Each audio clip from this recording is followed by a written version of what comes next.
Okay, well, I'm at Last Duel Park in Perth, Ontario, Canada. This is the place by the Tay River where the last fatal duel to be fought in Canada occurred. There was a duel that was fought after this one, after the one in Perth, but it technically wasn't a duel because dueling had been outlawed by that time. So it was just a gunfight, really. It wasn't technically a duel. Although there is another town in Ontario that tries to claim the title of the town where the last duel was held, but where the last duel occurred. But really, what they had was the last gunfight. Dueling actually involved following a lot of rules. It wasn't just a matter of, look at all the crap that's come off this tree. Wild, eh? That's what this winter has done to the trees.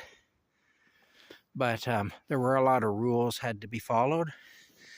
And actually, the guy who fought the last duel and won here, Wilson, his last name was Wilson, he had to go to court. He was charged with murder. And he had to prove that he had followed, that they had followed all the rules for a proper duel, and he was acquitted on the basis of the fact that that time in 1833 dueling was still legal. So he hadn't committed murder under the law. And so anyway, he ended up being a judge in the courtroom because he was a lawyer. He and the fellow that he dueled against, a fellow by the name of Lyon, Robert Lyon, were young lawyers. And they were fighting over a school teacher.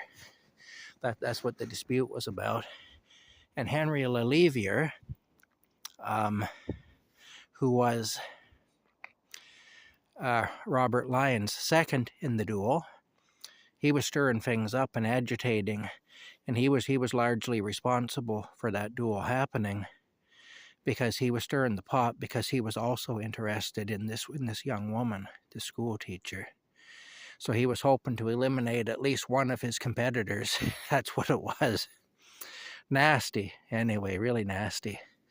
But that's what happened anyway. Human nature hasn't changed a whole lot, There's a little island.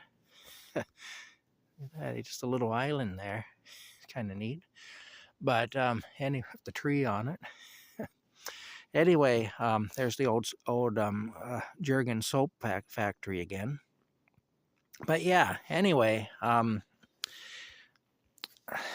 Robert Lyon is the one who died in the duel. They actually fired at each other, and they both missed.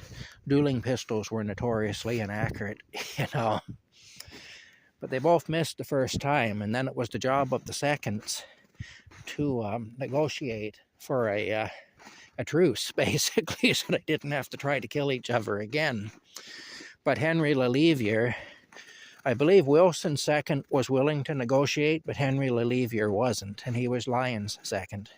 And so that forced them to have to shoot at each other again. And the second time Wilson did strike Lyon.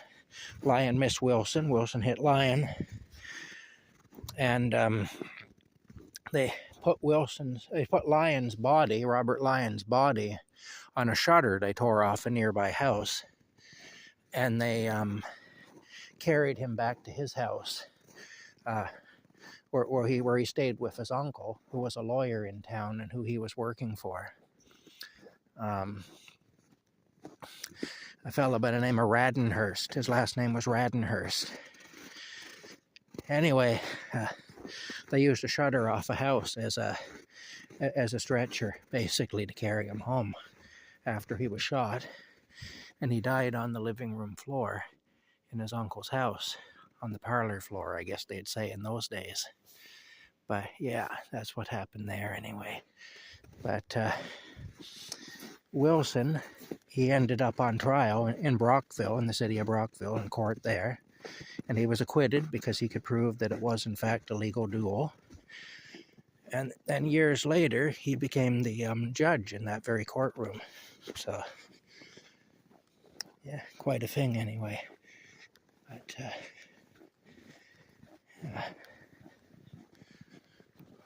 Tree's got quite a lean on it. My goodness.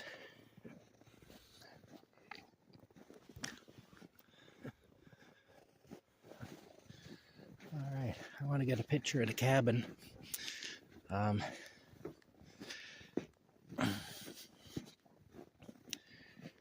I do. Yeah. Maybe framed by the trees would be nice, eh? We'll see how that looks. Yeah, I kind of like that. That could look good. I just have to get it from the right angle, though. Pardon me. Oh. No. I'll figure it out. See, there it is there. What I'll do is I'll take two pictures. I'll take one from this angle so we can get the end of it. There we go. That's looking pretty sweet. I'll move out just a little bit more and back a bit. That works right there. That's what I need. All right. We'll see you later.